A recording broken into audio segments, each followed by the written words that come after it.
talking about the main news at the end of the week next on Freedom. This is our time. I'm Mikhail Baradov. Hello.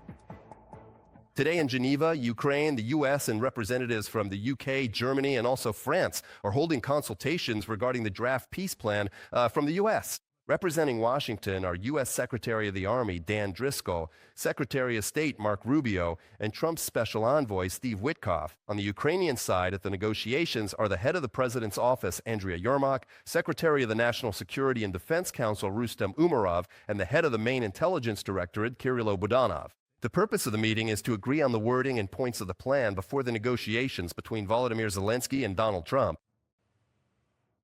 The meeting between Ukrainian and American delegations on ending the war was commented on by Ukraine's President Volodymyr Zelenskyy. He hopes for a constructive conversation and a positive outcome for everyone. The Ukrainian and American teams, as well as the teams of our European partners, are in close contact, and I really hope that there will be a result. We need to stop the bloodshed and ensure that the war will not be reignited. I am waiting for the results of today's talks. I expect all participants to be constructive. We need a positive outcome for all of us. Volodymyr Zelenskyy, President of Ukraine, on Telegram. Vitaly Sizov, a special correspondent for the Freedom TV channel in Europe, is also working in Geneva. He is with us live and will tell us more about the meeting between the U.S., Ukrainian, and European delegations. Vitaly, good afternoon. What details about the meetings have you already managed to find out? Please, you have the floor.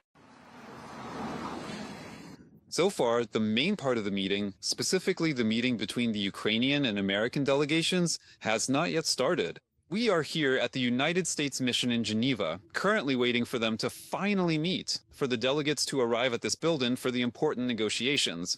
However, that does not mean the negotiations have not already begun, because this is a complex, multi-level event. Here in Geneva, there are delegations from different countries, not just the United States of America. And the head of the Ukrainian delegation, Andriy Yermak, as you already mentioned, has held the first meetings. He shared some additional details and information about these meetings on his social media page with his followers. We have a quote from him. I conducted my very first official meeting with the national security advisors to the leaders of the United Kingdom, France, and Germany, Jonathan Powell, Emmanuel Bonn, and Günter Sauter, to discuss important matters. The next meeting is with the U.S. delegation. The atmosphere is very constructive. Overall, a number of meetings in various formats are scheduled for today. We continue to work together in close cooperation and unwavering solidarity to achieve a truly sustainable and just peace for Ukraine. Andriy Yermak, head of the Office of the President of Ukraine, stated this on Telegram. The next meeting, which has been scheduled and confirmed, is set to take place right here at the United States representation in this very location. The head of the Ukrainian delegation, as he said, held meetings with European partners. This is particularly important because our European partners have always, without exception, unconditionally supported Ukraine's position in all relevant matters.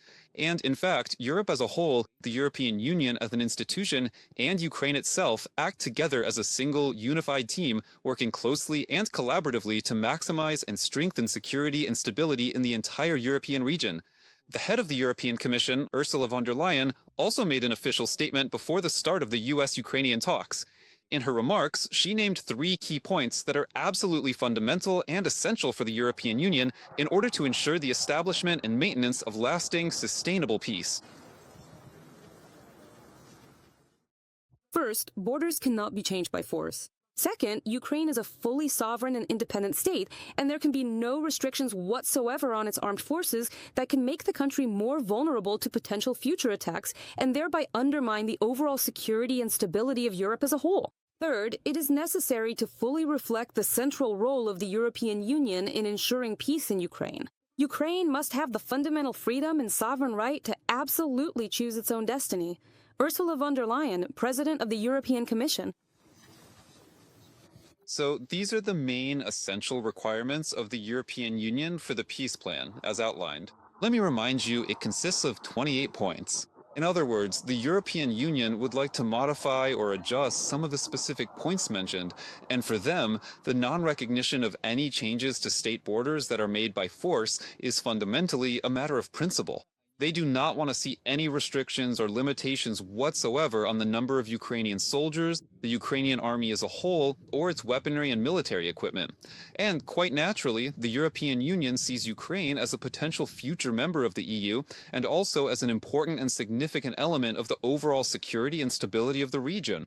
That's why Ukraine's prospective membership in the European Union is currently being carefully considered by officials, as well as the ongoing and significant EU assistance in Ukraine's post-war reconstruction efforts. And that's also the reason why EU officials, along with many European leaders, do not want Russia to have any kind of veto power or influence over Ukraine joining the European Union in the future.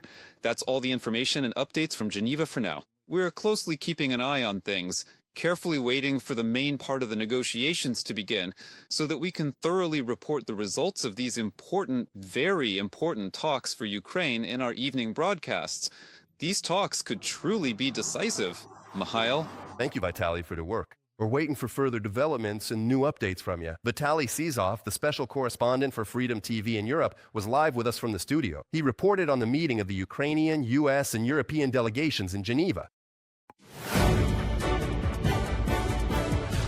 And now to other important news and updates of the day. On Sunday night, Russia launched 98 attack drones at Ukraine. Of those, about 60 were Shahads. According to the Ukrainian Air Force, the Russian Federation Army attacked Ukraine from 5 directions. The defense forces neutralized 69 drones. Air defense repelled the aerial attack in the north, south, and east of the country. According to the Air Force, as reported in the latest statement, a total of 27 drones hit 12 targeted locations. Russian troops attacked a residential district in Zaporizhzhia. An enemy drone exploded at the entrance to a supermarket. 6 people were injured and 4 had to be hospitalized. Windows were blown out and balconies damaged in 2 apartment buildings. More details about the aftermath of the attack in our report. The attack happened around 9 o'clock on Saturday evening. A Russian drone dove toward the doors of a supermarket located on the first floor of an apartment building. The explosion was so strong, I fell out of bed. The dog got scared. And then there was a lot of smoke and a very strong smell of sulfur. The smell of sulfur was really strong. A column of dark smoke and the smell of sulfur. The explosion shattered windows and damaged balconies in 2 apartment buildings, tore apart the supermarket storefront, and ripped off the metal awning above the entrance. A total of 6 individuals were injured as a result of shrapnel and the powerful blast wave, specifically 3 men and 3 women. The roof fell on one person. I saw people run up, start quickly clearing things away, taking off the metal, and they were carefully lifting the injured person, pulling them out from right under the metal. That's what happened. And then the ambulance arrived. More than 24 cars that were parked near the store in the area were also damaged in total. I spent the whole night out on the balcony.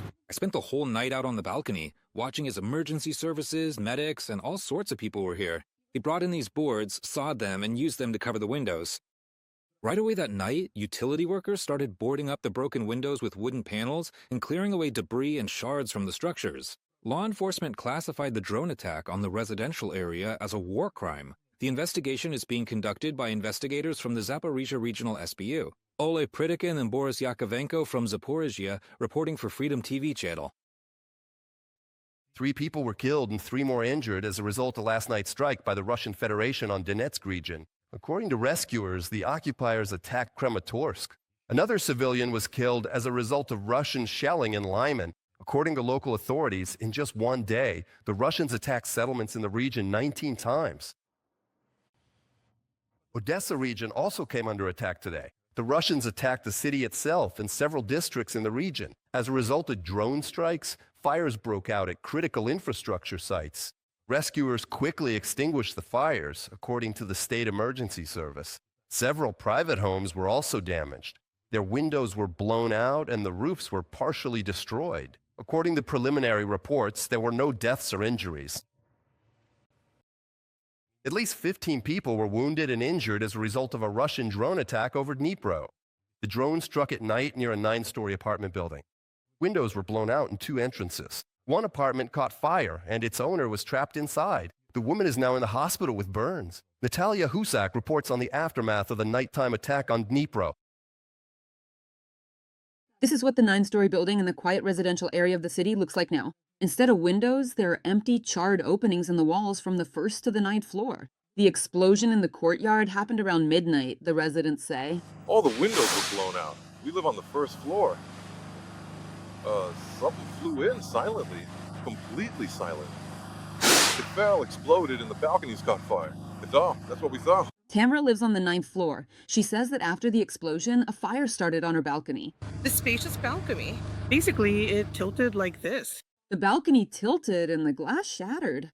Some kind of metal thing also landed on the balcony because that's what caught fire. Or maybe when the explosion happened, a spark flew over to me. So I poured out 4 buckets of water. The apartment on the 2nd floor suffered the most. Its balcony was also engulfed in flames. The owner ended up trapped inside the apartment. The blast wave warped the door, and the woman couldn't get out into the hallway on her own. The woman was shouting for help. She just couldn't manage to get out by herself, no matter how hard she tried. And they simply couldn't open the doors for a very long time. They were completely sealed shut, so it took a really, really long time before anyone could finally get her out. The owner of the apartment was taken to intensive care with burns. 2 more residents of the building are also in the hospital. By morning, 15 people had sought medical help, including an 11-year-old girl. Some people have shrapnel wounds, smoke inhalation, acute stress reactions, and many have injuries and cuts. Our neighbors are very elderly. In fact, he's 89 and she's 86. Our neighbors are very elderly. He's 89 and she's 86. Their windows face this way, and all of them are shattered. Something fell on Zoya Ivanovna, injuring her arm. They live on the 5th floor, and they spent the night at home. They have nowhere else to go. One daughter is in Russia, the other is somewhere else. They're here on their own. As a result of the night attack, just in the 9-story building, 200 windows were shattered. The neighboring buildings were damaged as well. After the aftermath is dealt with, experts will inspect the buildings to make final conclusions about the extent of the damage. Natalia Gusick, Vladimir Steingaloff for Freedom TV channel. Russian army losses have exceeded 1,165,000 soldiers since the start of the full-scale invasion of Ukraine. These figures were announced by the General Staff of the Armed Forces of Ukraine. Just in the past day, the Defense Forces eliminated 920 occupiers. They also destroyed 2 tanks, 8 armored vehicles, and more than 26 artillery pieces, as well as 2 multiple rocket launch systems. The Russian army will also be lacking nearly 1,000 drones and 80 vehicles in total. For several days, Russian troops tried to advance into the center of Pokrovsk under the cover of thick fog, but were unsuccessful. A group of occupiers was eliminated, according to the General Staff of the Armed Forces of Ukraine. They noted that the occupiers have concentrated their largest grouping in the Pokrovsk-Myrnorhad agglomeration area. A search and assault operation is ongoing in Pokrovsk itself. Ukraine's defense forces are holding the line in the northern part of the city and controlling positions south of the railway, which are important for further deoccupation, the General Staff of the Armed Forces of Ukraine clarified. The General Staff of the Armed Forces of Ukraine counted 162 battles along the entire front line over the past day. The Russian army is most active in the Pokrovsk direction, where the defense forces repelled 40 attacks. In the Alexandrivka and Kostiantynivka sectors of the front, the Ukrainian armed forces stopped a total of 33 Russian attempts to break through Ukrainian defenses. The Russian army tried to advance 18 more times on the Hulyaipa bridgehead, and the General Staff recorded a dozen unsuccessful enemy assaults in the Slavyansk direction. In the Kostiantynivka direction, there have already been 3 attempts to capture the city, but for 10 days, we carried out relentless counterattacks, destroyed the enemy, and pushed them back. And that's why they failed to establish a bridgehead for further advances from Kostiantynivka toward Kramatorsk.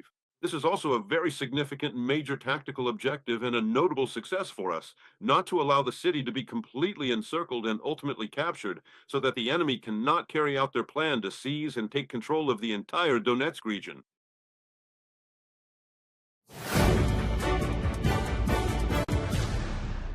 And now we return to the main topic of the day, the negotiations between the delegations of the United States, Ukraine, and Europe in Geneva.